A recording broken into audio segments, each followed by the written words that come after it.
eyes remain on the high stakes meeting between President Trump and Chinese President Xi Jinping as the world watches for signs of progress on trade, technology, and rising geopolitical tensions. We have full coverage here this morning. Thanks for joining us today. I'm Vanessa Broussard. So far, both sides are projecting cautious optimism. President Xi, I want to thank you very much. First of all, that was an honor like few have ever seen before. And I think I was particularly impressed by those children. They were happy. They were beautiful. The military is obvious. It couldn't be better, but those children were amazing, and they represent so much. And I know they represent so much to you. You and I have known each other now for a long time. In fact, the longest relationship of our two countries that any president and president has had. And it's, to me, an honor. We've had a fantastic relationship. We've gotten along. When there were difficulties, we worked it out. I would call you, and you would call me. And whenever we had a problem, people don't know, whenever we had a problem, we worked that out very quickly. And we're going to have a fantastic future together. Such respect for China, the job you've done. You're a great leader. I say it to everybody, you're a great leader. Sometimes people don't like me saying it, but I say it anyway because it's true. I only say the truth. And I just want to say, on behalf of all of the great delegation that we have the greatest businessmen, the biggest, and I guess the best in the world. We have amazing people, and they're all with me. Every single one of them. We asked the top 30 in the world, every single one of them said yes. And I didn't want the second or the third in the company. I wanted only the top. And they're here today to pay respects to you and to China. And they look forward to trade and doing business. And it's going to be totally reciprocal on our behalf. So I really look very much forward to our discussion. It's a big discussion. There are those that say this is maybe the biggest summit ever. They can never remember anything like it. I can say in the United States, people aren't talking about anything else. But it's an honor to be with you. It's an honor to be your friend. And the relationship between China and the USA is going to be better than ever before. Thank you very much. Thank you. Let's bring in Jim Paff with the Conservative Caucus now. Jim, lots of negotiations taking place on trade, technology, rising geopolitical tensions. Beginning with the big picture, the biggest takeaway so far for me is that both agree that Iran cannot have a nuclear weapon. She said, whatever Trump needs when it comes to the Iran war. Your biggest takeaway so far? Well, I mean, those are words now. We know that China is dependent on them. They did attempt to make a deal for oil sales with the United States, so that's interesting and maybe encouraging. But it's going to be interesting to see the follow-through on that. That actually, frankly, could be the biggest result, one of the biggest results of this meeting. A lot of things are going to be trade deals, which are not insignificant, and they're important, and there'll be verbal agreements, but if they can get the Iran thing working properly, then that actually, it would be a bottleneck that would be useful to the whole world. And it doesn't take anything away from Donald Trump's reset with China on the international stage. You know, this is a positive facing meeting, but in the background, there are going to remain some tensions, especially over Taiwan. And because I don't think Donald Trump's backing away from that. We're doing $14 billion of sales to Taiwan's military. By the way, I've been to Taiwan. I've met with their military leaders when I worked on Capitol Hill. These people are pretty serious about wanting to maintain freedom. So anyway, that'll linger on. The Iran thing would be a good first step, though, to getting the international trade order reset properly with us dominant over China, and then Iran put in its place. Right. And, you know, I want to remind our viewers that there's a 12-hour time difference between Beijing and the United States, depending on where you live in the United States, but roughly 12 hours. So when we're sleeping, all of these talks and negotiations are taking place in Beijing. The White House released a statement this morning, Jim, just moments ago, that both countries, again, agree that Iran can never have a nuclear weapon. They said that the two sides agreed that the Strait of Hormuz must remain remain open to support the free flow of energy. There's the statement right there on your screen. China is dependent a lot on the Strait of Hormuz being open. You just briefly mentioned that. America, not so much. So when it comes to the Iranian war and the Strait of Hormuz, where does President Xi stand on this? It's hard to say because this statement's important. It as far as it goes, it shows at least the international community that there is cooperation on what the end result is. The question is, how are you going to get there? Because I think Donald Trump refuses to allow China to purchase cheap oil from Iran the way it was. He refuses to allow the Iranian regime to be built up in precisely the way it has been unless he can get all the nuclear assets into American hands, take the uranium dust, as it's been called.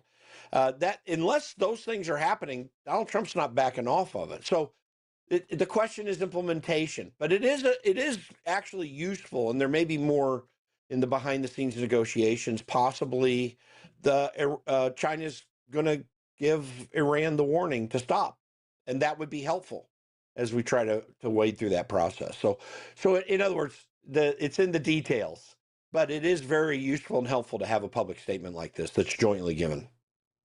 Right, and they just released another one. I want to read it off as they just put this out from the White House. It says President Trump had a good meeting with President Xi of China. The two sides discussed ways to enhance economic cooperation between our two countries, including expanding market access for American business into China and increasing Chinese investment into our industries. Leaders from many of the United States' largest companies joined a portion of the meeting. The presidents also highlighted the need to build on progress in ending the flow of fentanyl precursors into the United States, as well as increasing Chinese purchases of American agricultural products. The two sides agreed that the Strait of Hormuz must remain open to support the free flow of energy. President Xi also made clear China's opposition to the militarization of the strait and any effort to charge a toll for its use. And he expressed interest in purchasing more American oil to reduce China's dependence on the strait in the future. Both countries agreed that Iran can never have a nuclear weapon. So that just out from the White House regarding the bilateral meeting. So that's pretty much what we've seen coming out of this visit so far. Well, again, China is really sneaky. Okay, so I always, whenever I see these statements, I always think about that. And I was looking for similar statements from China, and they may be there. But unless China also from their official outlets comes in and says this, then there's still some question to it. That said, it is out there. I think it can potentially be useful. I've been acquainted with Gordon Chang, who you've possibly had on your program before, who's a China expert. He's always very suspicious of this. I haven't talked to him about the meeting yet, but I'm going to be curious to hear his insight as well. This is very positive on the outside, and now we got to see how it plays out. Because if China's not willing to take steps to deal as well with Iran, then it's going to continue on. We're going to be fighting that thing in some form or fashion, whether with kinetic war or not. But nonetheless, the positive tone of the meeting has been very good. You will note that President Xi did not greet Donald Trump at the airplane when he landed. It was other officials, whereas Donald Trump would usually do that for world leaders. I think that was a little bit of a symbol. But what they want, the number one goal of China is to get trade back in order, to make positive trade deals, if they can, to help them because their economy is suffering greatly. They're in bad shape. And it was before the Strait of Hormuz situation that they started going into a bad way. So that's what they hope to get from this. As long as Donald Trump is keeping that string dangling so that we get the other issues like security issues that should be positive, then that's going to be helpful. So there's still a lot to play out here for another few hours. And I'm really watching closely what the substance of the Taiwan thing is with them. Because if there isn't something that China's willing to give in on related to the Strait of Hormuz, that's going to fester in the long run. And I don't think our policy is in the near term at all going to change in regards to Taiwan. In fact, Donald Trump has been one of the strongest Taiwan advocates of a president since Jimmy Carter. You mentioned President Trump's arrival and President Xi not being there, but there were some other key takeaways that raised a lot of eyebrows with President Trump landing there in Taiwan. There was more pomp and circumstance than previous leaders. You know, when Obama arrived in Beijing years ago, he didn't receive near the warm welcome that President Trump received with the red carpet rolled out, children jumping up and down with flags. We've seen that a lot. There they are right there. President Trump has been welcomed more, what it looks like. There's been more of a warm welcome for him than other past presidents. Are you seeing that same gesture? Yeah, I think that when Donald Trump says that there is mutual respect between them, I think that is the case. And keep in mind, certainly during the Biden administration, President Xi had no concern about the United States. We were wimpy and weak on the international stage. I would maintain that when you look at reporting from friends like people like my friend Peter Schweitzer about Joe Biden's connection to China, he probably had some over the barrel on Biden, and Biden was inclined not to be strong with China. He knows that Donald Trump is incredibly serious about what he does, and that respect, I think, is there because of that, combined with the fact that China's economy is nothing like they report it to be. They are in serious, serious issues when it comes to their economy. They're in serious issues when it comes to their population. They're well below replacement rate because of their one-child policy for so many years. Their numbers are so skewed in the people that also causes serious problems for their economy because they're an aging population. They don't have as many young people as they need to have to be able to sustain what they do. So that he has to show that kind of respect because he knows that Donald Trump demands it and will, he'll use every tool in his toolbox to get China to work properly with us and to do the right thing. So I really wish I were a fly on the wall listening to the negotiations because I think that there's some interesting stuff that will have happened and we'll eventually find out about it. Yes, you and me both. But we can only take what the White House is putting out, and they are starting to put out things this morning. We just showed our viewers two of those statements coming in as these negotiations still go on at this hour. The two biggest economies, China and the United States, and you've mentioned that China is struggling. What type of power or leeway does President Trump have going into this? Well, first of all, just to repeat, the whole oil issue is dramatically problematic for China right now. They are going into their what their equivalent of a strategic petroleum reserve is. They've been digging into that very deeply. They only can produce a third of the oil they need to operate. We also know that they have overbuilt many cities. They've got crumbling brand new infrastructure everywhere that, there's a lot that they've reported in their economy that's just not real. And all their regional, a lot of people may not know this, but the way they gather up their gross domestic product, they get reports in from their regional administrators to the CCP in Beijing.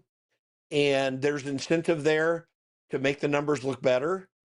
And that process, it causes, a real, I think, disconnect between what's really going on and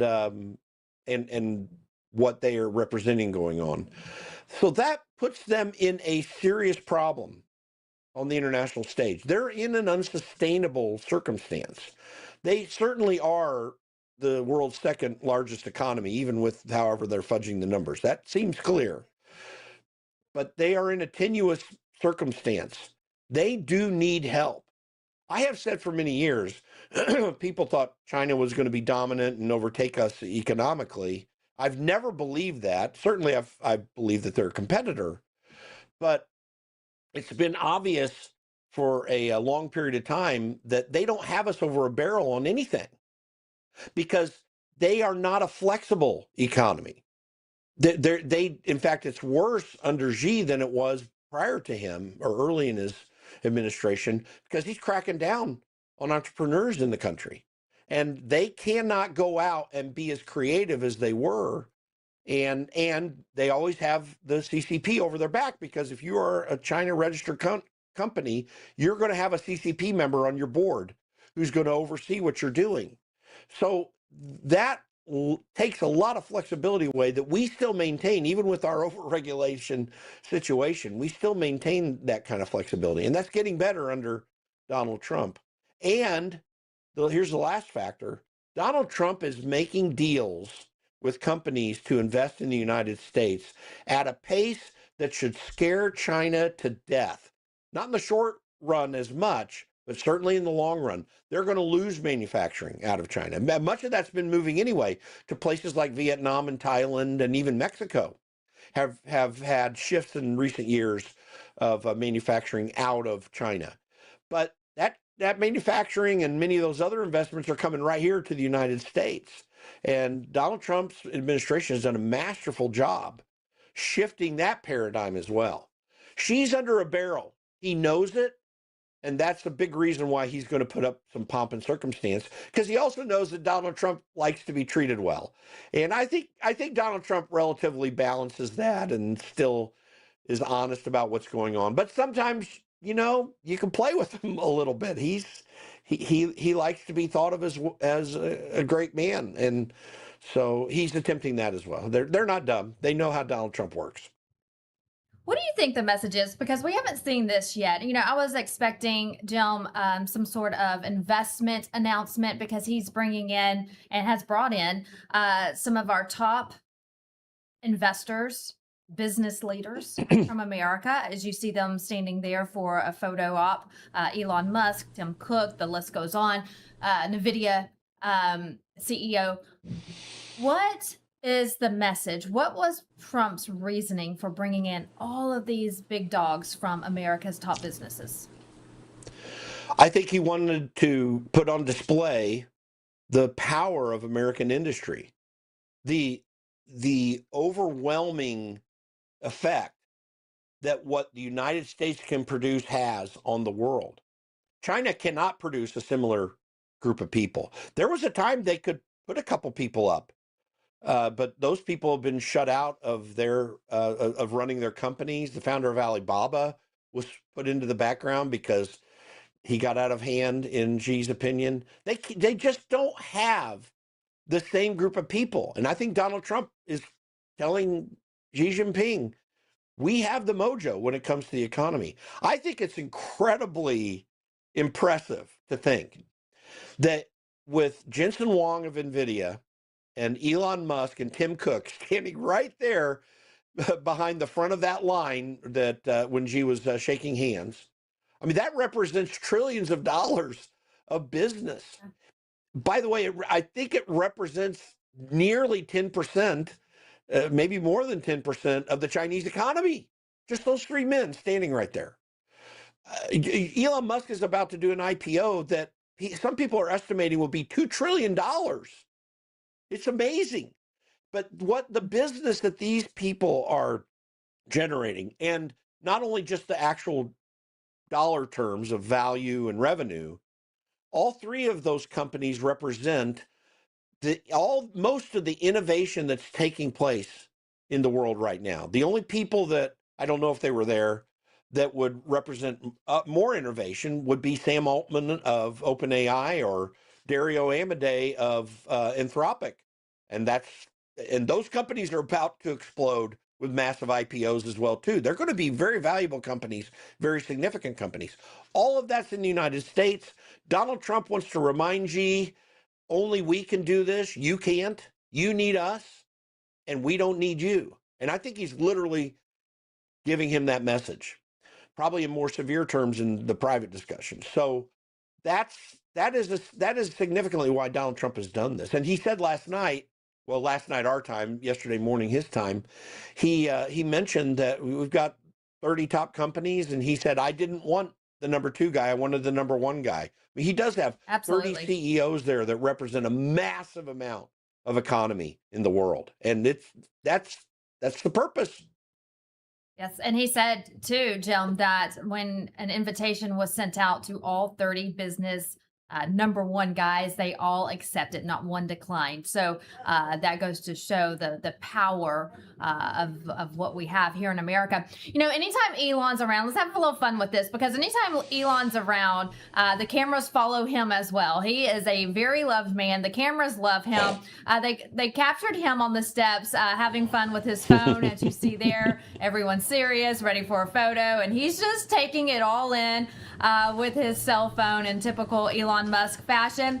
Look who else was spotted in China. They're in Beijing, little X. Everyone's been wanting to know where he's been. He is there with his dad, and he's taking it all in too. Always great to see little X. And you know, he had a special relationship with the president, Jim. So I know they had a few little moments together. I'm sure they did.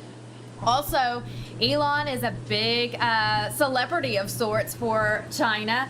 Anywhere he goes, really, around the world. Everyone was wanting to take pictures with him at the state dinner. There's a lot of memes already of Elon making funny faces and just having fun there as people stopped him to have selfies. There's so many more videos we could show you, but Elon is always a fan favorite anywhere he goes, even in China.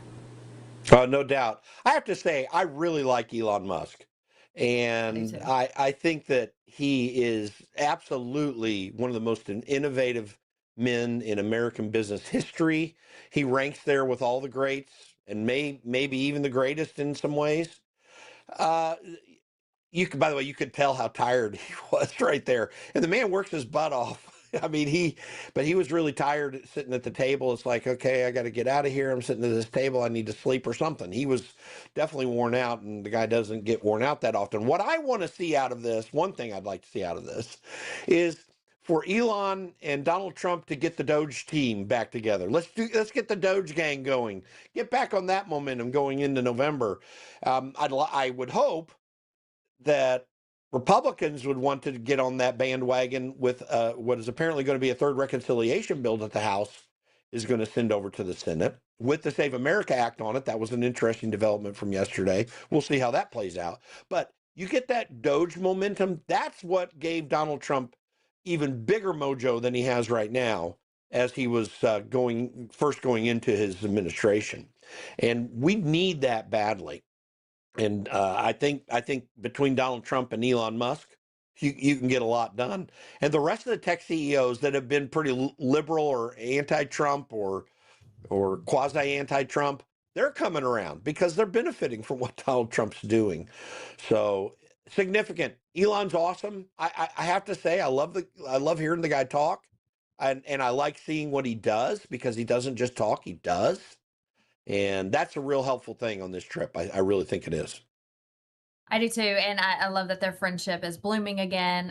Everyone is, I believe, that to see that he's back and alongside the president. But when it comes to Doge, you're absolutely right, and I'm glad you mentioned that, because there was a Doge committee hearing this week where they are still working on getting rid of that wasteful spending that has wasted millions and millions of dollars, taxpayer dollars. But yes, you know, to remind our viewers, this was a temporary job for Elon when Trump first came into office. But if we can have him back there for a little while when he can, in his free time, Jim, when he's he's got a huge. Go ahead. I was going to say, he's got a huge IPO coming up, so I can guarantee you he's totally focused on the business right now. And they're going to be doing that by the end of the year, and it'll probably be the largest IPO in world history. It's going to be, so he's got some exciting and important things happening for sure. He does. Jim, we have about a minute left. Anything so far that you were hoping from this trip that you haven't seen yet that you're hoping to see come out of this trip? Honestly, I can't. So far, I mean, there's a lot to play out. So I'm hoping that there's a clear indication somehow from Donald Trump that he thinks the opposite way of Xi on Taiwan. I mean, I'm biased in the sense that I have friends in Taiwan. I care about that country, so I'd like to see something that clarifies that we're going to continue on down that path. I think we need to. And but other than that, I mean, if I want to see more substance on the Strait of Hormuz thing, a statement's fine. It would be great if something of substance came on that, because I think the American people want to get past the Iran war. I think they're generally supportive of the president and what he desires to accomplish, but I think they want it to stop. I mean, in Indiana, I paid $6.50 a gallon for diesel just about a week or so ago. It's crazy, and I think people are feeling that, and they want to move on to the next thing. They want some hope. So, and Donald Trump, I think, wants to focus on what's going to happen in the midterms, and the success of this meeting will help set that up if he makes really good deals here. So we'll see what happens. Yes, and we'll continue tracking every major development from the Trump-Xi meeting and bring everyone the latest throughout the day. Jim, good to have you on the show today and for your take on this historic meeting. Thank you. Thanks. Good to see you, Vanessa. A dramatic and politically charged hearing unfolded on Capitol Hill. A CIA whistleblower testified before the Senate Homeland Security Committee, alleging that intelligence officials downplayed evidence supporting the theory that COVID-19 may have originated from a lab leak in China. This is James Erdman III, and he claims that Dr. Fauci intentionally hid the truth from the public. But your conclusion is that changing from the scientific consensus of it being from a lab to a neutral position by the CIA was significantly influenced by Anthony Fauci? It was significantly influenced by Anthony Fauci's injecting himself into the IC. And to go to the second part of your question about what happened, particularly during the 90-day study, we have documentation that shows that as of August 12th, the CIA was considering calling this a lab leak, August 12th of 2021. And then that changed on August 17th of 2021. Right. And unfortunately, because the CIA would not provide us documentation that we asked for, we have no idea why that changed. And that's And they weren't alone, because we know the FBI was coming to the same conclusion that it was lab leak, as well as the FBI. Republican Senator Rand Paul, who chaired the hearing, called the testimony evidence of a years-long effort to conceal the true origins of the pandemic. Senator Paul, can you give us an overview of what happened at the hearing today? What's your top line? The top line is that there was a scientific consensus at the CIA that the virus came out of the lab, that there was a lab leak. Anthony Fauci intervened in 2021, and at his behest, it seems like the CIA changed their conclusion. Internally, their scientists were concluding that it came from the lab. After Anthony Fauci came in, he influenced their higher-ups to overturn the idea that it came from the lab. I think that's a pretty serious breach of protocol, and shows that there was a conflict of interest from early on. Chairman Paul, where does this go from here? Obviously, the testimony that we heard about the extent of the cover-up within the CIA and Dr. Anthony Fauci's role in all of this, what is your next move? We're continuing to interview people. We're continuing to look at documents.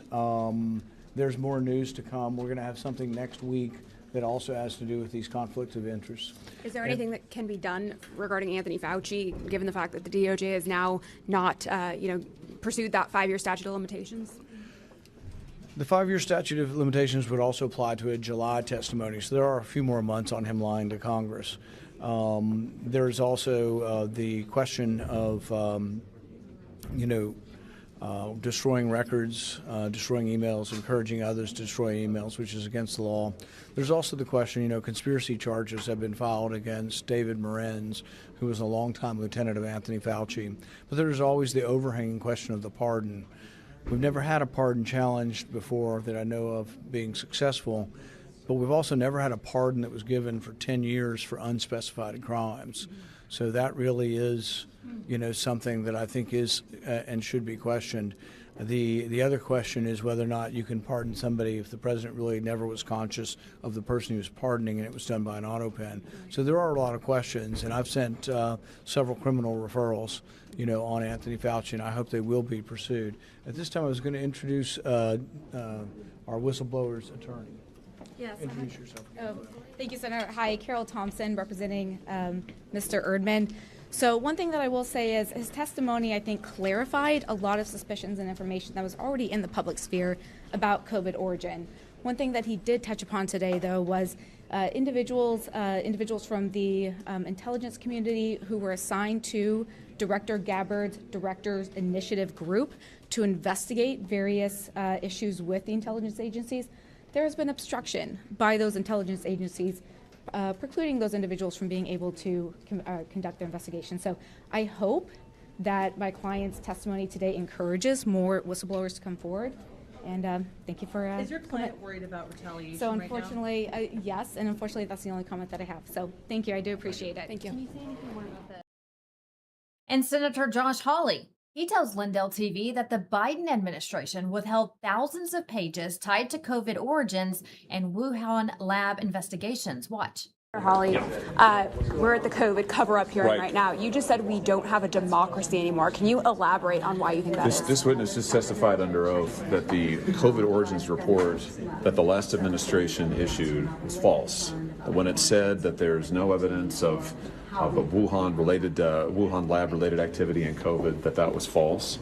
He just testified that when the last administration said that they were turning over all of the information that they could related to COVID, that's totally false. They gave us 5 pages. He said there are thousands and thousands and thousands of pages that were never turned over.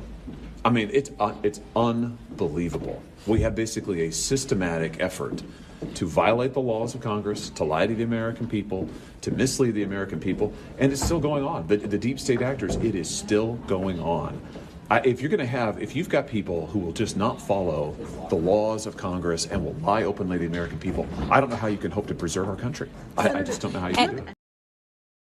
And the CIA has strongly pushed back against the hearing, calling it political theater and arguing that the agency has already assessed that a lab-related origin was the most likely explanation for the pandemic. But the testimony is already fueling renewed scrutiny over how COVID-19 truly began and whether critical information was intentionally kept from the public. And more explosive allegations involving the CIA, and it involves the Office of Director of National Intelligence, Tulsi Gabbard. During the Capitol hearing, the CIA whistleblower claimed agency officials removed sensitive records linked to the JFK assassination, Martin Luther King Jr., and the MK Ultra program from Gabbard's office while they were reportedly under review for possible declassification. Republican lawmakers are now accusing the CIA of interfering with oversight and withholding information from the public. The allegations remain unverified, and the CIA has not yet issued a detailed response, but Tulsi Gabbard's office says the claims are false and that the CIA did not raid her office. Congresswoman Anna Paulina Luna says the CIA has 24 hours to return the documents to Tulsi Gabbard's office, or else she will make a motion to issue a subpoena. She says these documents have been requested by Congress, and more on this should be developing throughout the day. We will keep you posted. The Senate has taken action on a proposal that would stop members of Congress from receiving pay during a government shutdown. Supporters say if federal workers go without pay during shutdowns, lawmakers should face the same consequences. The vote comes as Washington faces renewed pressure over government funding and the threat of future shutdown battles. The proposal has passed the House, and it has now passed the Senate. The Senate has also confirmed Kevin Warsh, marking a significant development for U.S. economic leadership. Warsh, a former Federal Reserve governor and longtime economic advisor, is expected to play a major role in shaping policy amid ongoing concerns over inflation, interest rates, and market stability. His confirmation does come at a critical time. Fed Chair Jerome Powell's term ends tomorrow. Now to a major new anti-fraud push focused on Medicare, Medicaid, hospice, and home health care fraud. The Trump administration is stopping billions in taxpayer losses tied to fraudulent billing schemes. There's now a nationwide 6-month freeze on Medicare enrollments for hospice and home health agencies while this investigation is going on. Also, a 50-state audit of Medicare fraud control units. Los Angeles, a huge crackdown going on there where a staggering number of fraud has been found. Here's Dr. Oz with more. Unfortunately, we have a reality that, again, we got to face. A third of all hospices, a third of all these programs in the entire country are in Los Angeles. Ask yourself, how is that possible? It's not. There are not that many people dying in Los Angeles. We're not talking about California, just Los Angeles. So Kim and the team, with Janina Ugo and a bunch of other great folks, went through the list of all the people, and we believe that at least half of the hospices in the entire area around Los Angeles are fraudulent. And today we announced 800 of those hospices have been suspended. That's getting us, close to where we think we should be. 800 hospices that last year charged the federal taxpayer $1.4 billion will no longer be paid. Now, Mr. Vice President, if your core business was shut down by the federal government, would you call? Yes. You would call. Crickets. We have less than 20 who have complained. We're not even sure those are legitimate. 800 hospices shut down, and we're not hearing much. It's crickets out there. So we believe we're on the right path here. Next is a nationwide moratorium on all new hospice and home health care. Why is that possible? Because when we squeeze the balloon in California and slow their growth of hospice and now take away 800, the payments to 800 hospices, we know what those fraudsters do. They move to nearby Nevada. Next door, Nevada has a 7-fold increase in hospice already. Arizona, Texas, they're moving across the country. So we've today announcing a moratorium nationally. There will be no new hospices or home health care open in this country. If you have the program now, you can keep it. You can go to ones that already exist. We're not taking away any services, but there will be no new ones, licenses granted until we can figure out a better way of working across government. Well, that sure did rain on the fraudsters parade. Vice President J.D. Vance says some states, especially large blue states, have not taken Medicaid fraud serious enough. And he warns that the administration could cut money if efforts don't improve. Today, we are sending across 50 Medicaid programs, we are sending letters that will require them to show that they are effectively and aggressively prosecuting Medicaid fraud in their states. And if they do not aggressively prosecute Medicaid fraud, we are going to turn off the money that goes to these anti-fraud units. And I would say a couple things about this. You may think, obviously, this is a Republican administration. We're all proud Republicans up here. You may think that this is purely a red state or blue state issue. That's actually not true. We see Medicaid fraud issues in Ohio, the state that I used to represent in the United States Senate. We also see Medicaid issues, fraud issues in a state like Maryland, which is obviously a very blue state. But both Ohio and Maryland have worked with us to take this issue seriously. They've worked with the guys behind me. They've worked with our entire team to make sure that they take fraud seriously. Again, this does not have to be a red state or a blue state issue. This is just basic good government. However, states like California, states like Hawaii, states like New York have completely not taken the fraud issue seriously in the Medicaid program. And so for those states that refuse to get serious about fraud, we are going to turn off that anti-fraud money. And if we continue to find problems, we can turn off other resources within their state Medicaid programs as well. Our goal here is not to do that. We don't want to turn off any money. What we want to do is ensure that people are taking fraud seriously. We want to protect Medicaid. We want to protect Medicare. But we can't do that if the states that are administering those programs are allowing those programs to be fleeced by fraudsters. So we encourage, whether it's California or New York or Maryland or Ohio, we encourage people to work with us. We want to help you use technology and other tools to get rid of the fraud, to get to the root of the fraud. We want to help you. But we can only help these state programs if those state programs are willing to help themselves. So these letters are the first step, the first effort to try to force these states to get serious about prosecuting fraud, and that's exactly what we're doing. And the vice president also playing offense against the Democrats, already warning us that liberal tears are incoming over the crackdown. There are going to be some, I'm sure, some politicians who say what you're doing here is harming the Medicaid program. We're trying to save the Medicaid program from dysfunctional state bureaucrats. If you allow hundreds of millions, billions, even more money to go out the door, not to healthcare services for low-income families, but to fraudsters, you eventually are going to destroy the Medicaid program. So this is why we say red state, blue state. This does not need to be a political or a partisan issue. We want to work with you to eliminate fraud and make these programs last longer for the people who truly need them. The broader message from the White House is that this is being framed as one of the administration's largest government waste and fraud crackdowns so far, with Vance positioning it as both a fiscal issue and a public trust issue. And Vance will be in Maine today for a speech centered on the Trump administration's anti-fraud crackdown. The visit is also carrying major political implications ahead of Maine's primary elections next month. The Maine Republican Party is hosting Vance today. Maine has become a flashpoint in the fraud crackdown after federal audits allegedly found tens of millions of dollars in improper Medicaid autism service payments in the state. Maine has major statewide races this year, including governor, Senate, and House races. Rudy Giuliani is back. So good to report to you this morning. America's mayor back on his nightly show. We will have more on his return when we come back. But first, more from President Trump's historic visit to China. Here's the national anthem as he walks the red carpet with President Xi.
Welcome to Vocal, the free speech social app that gives you a platform to amplify your voice. Speak freely, connect boldly, and be part of a growing movement for truth, faith, and freedom. Want to know what's happening right now? The Now Playing feature shows you exactly who's live and what's streaming in real time. Check out the show's feed, a non-stop lineup including LINDELLTV News 24/7, shows and on-demand programming all in one place. Connect with your favorite host and never miss a show. Explore the featured page for quick access to LINDELLTV's top shows. Follow your favorites and watch their newest content flow right into your feed. And when they go live on Vocal, you can join the live chat and be part of the action. Ask questions, share your thoughts, even help shape future shows. Stay informed on issues around securing our elections by following your state's Cause of America account. Join a group and connect on a deeper level, from faith and freedom to the future of our nation. Go to vocal.com or download the app today and be a part of the mission to save our country.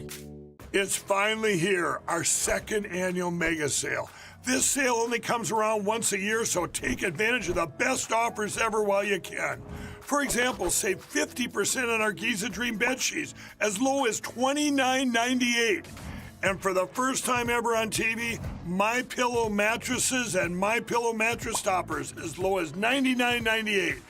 And you save 50% on our Lux Pure 6-piece towel sets, regular $69.98. Now only $39.98. And our best-selling standard MyPillows, regular $49.98, on sale for $17.98. Wait on it, mega sale, only $14.98. So go to MyPillow.com or call the number on your screen. Use this promo code to take advantage of our second annual mega sale. But wait, There's more. To make the mega sale even more special, when you order right now, your order's going to ship absolutely free.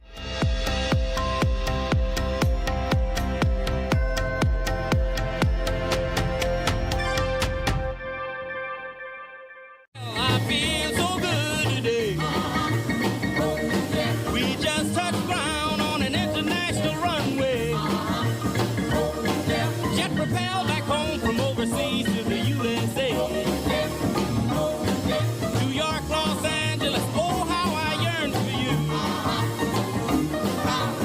Detroit, Chicago, Chattanooga, Baton Rouge.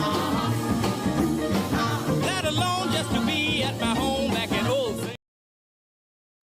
A little behind the scenes there. Rudy is back. America's mayor has recovered from a critical illness, and he took his seat once again on set to host the Rudy Giuliani show right here on Lindell TV.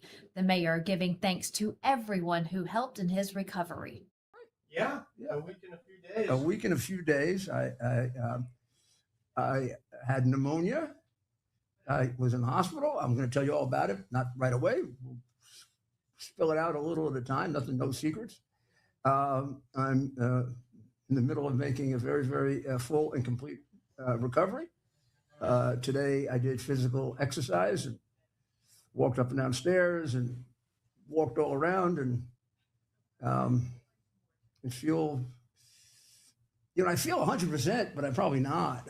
I still am recovering from what was a pretty serious bout of viral pneumonia. But I did make very steady recovery from the day I went in. Each day, real good, real strong. I've got a lot of people to thank, the first of which is Dr. Maria. Dr. Maria, also the mayor thanking his family, friends, and fans for all the visits and prayers. You can watch the mayor's show every weekend, or weekday night, that is, every weekday night right here on Lindell TV. It airs at 7 p.m. Eastern. You can watch it on the Lindell TV app. More news to come when we come back, and we continue to watch the grand welcome for President Trump in China. Here are sights and sounds from a spectacular military parade.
Talk is cheap when it comes to saving our country.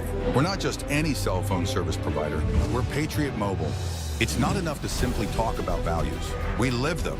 Defending life, protecting our First and Second Amendments, and celebrating our military and first responder heroes. We're boots on the ground making a difference. We're America's only Christian conservative wireless provider with nationwide coverage on all 3 major networks and 100% US-based customer service. Join Patriot Mobile today and make an impact every time you use your cell phone.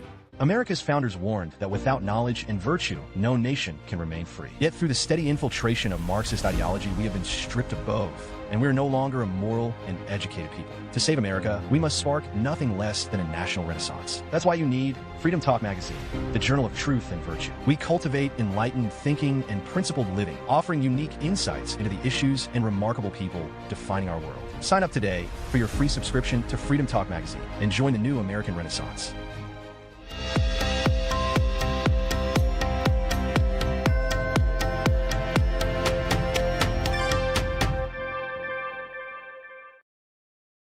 Let's see how the markets are opening today. Looking at opening bell numbers from MarketWatch.com, the Dow, the S&P 500, the NASDAQ, all doing very well this morning.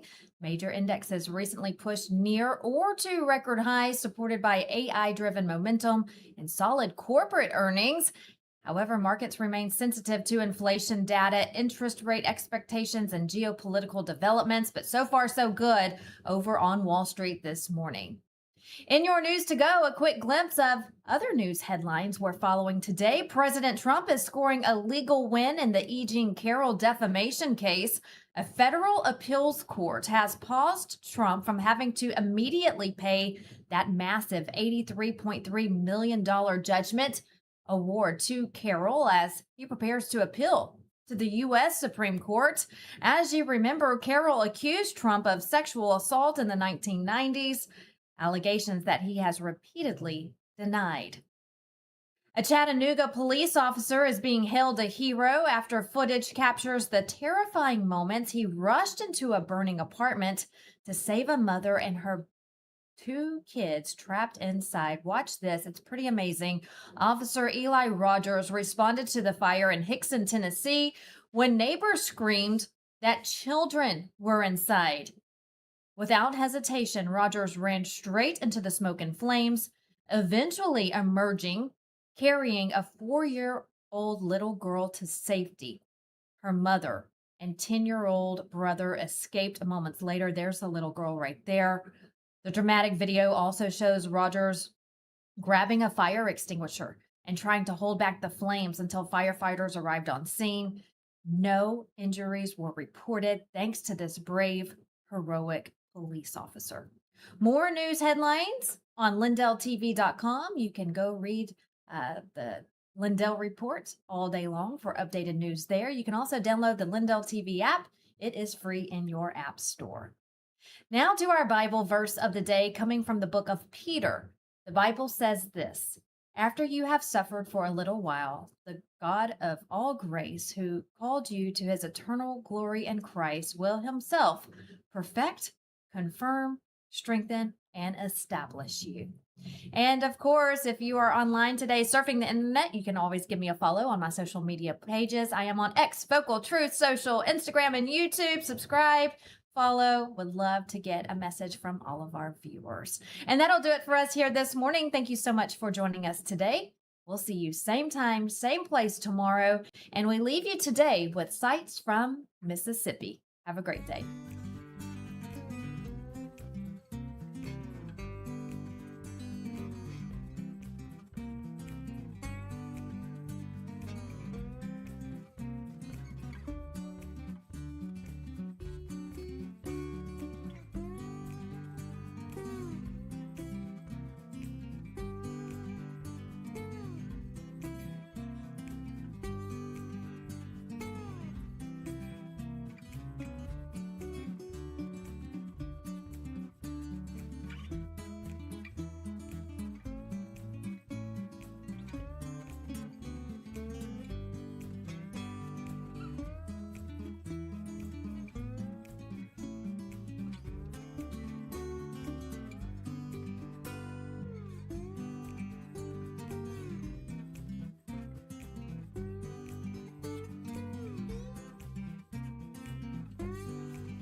When you read one news source, you get one side. When you read two sources, you get an argument. Read 40 sources, and you get the truth. LindellReport.com, the only place you ever need to visit for your news. From LINDELLTV, over 40 trusted outlets in one place. No editorial gatekeepers, no hidden bias. Just the day's news. Balanced, unfiltered, ready when you are. Whether you lean left, right, or straight down the middle, this is where you start your day. One click, one feed, one truth. The decision is yours. LindellReport.com. The news you need, the balance you deserve. Too many pharmacies and insurance companies are blocking the medications that actually work. That's why I recommend All Family Pharmacy. They give you access to treatments like ivermectin now, starting at just $2 a capsule. They also have methylene blue, hydroxychloroquine, and so much more. They're helping you stay prepared, and they've dropped their prices by 25%. Also use promo code LINDELL10, you save even more. Go to allfamilypharmacy.com/Lindell. Use promo code LINDELL10 and get the medicine you need. Welcome to Vocal, the free speech social app that gives you a platform to amplify your voice. Speak freely, connect boldly, and be part of a growing movement for truth, faith, and freedom. Want to know what's happening right now? The Now Playing feature shows you exactly who's live and what's streaming in real time. Check out the show's feed, a non-stop lineup including LINDELLTV News 24/7, shows and on-demand programming all in one place. Connect with your favorite host and never miss a show. Explore the featured page for quick access to LINDELLTV's top shows. Follow your favorites and watch their newest content flow right into your feed. And when they go live on Vocal, you can join the live chat and be part of the action. Ask questions, share your thoughts, even help shape future shows. Stay informed on issues around securing our elections by following your state's Cause of America account. Join a group and connect on a deeper level, from faith and freedom to the future of our nation. Go to vocal.com or download the app today and be a part of the mission to save our country. It's finally here, our second annual mega sale. This sale only comes around once a year, so take advantage of the best offers ever while you can. For example, save 50% on our Giza Dream bed sheets, as low as $29.98. And for the first time ever on TV, MyPillow mattresses and MyPillow mattress toppers, as low as $99.98. And you save 50% on our Lux Pure 6-piece towel sets, regular $69.98. Now only $39.98. And our best-selling standard My Pillows, regular $49.98, on sale for $17.98. Wait on it, mega sale only $14.98. So go to mypillow.com or call the number on your screen. Use this promo code to take advantage of our second annual mega sale. But wait, there's more. To make the mega sale even more special, when you order right now, your order's gonna ship absolutely free. You know, most people think water's just about filtration, but in reality, it's about balance. What gets removed, what gets left behind, and how the water actually behaves once you drink it. Well, many traditional systems focus on one thing, removal. Reverse osmosis, for example, strips water down completely. It may sound ideal, but it removes minerals that our bodies need. The Century Wellness System was designed with a different philosophy. It removes common contaminants like chlorine, fluoride, and PFAS, while restoring key minerals like magnesium and improving alkalinity. It also does all this without tanks and without wastewater, and without requiring a complicated installation. It installs in about 15 minutes under your sink, so instead of overcorrecting, it brings your water back into balance. Please visit CentryH2O.com and use promo code Lindell for 10% off your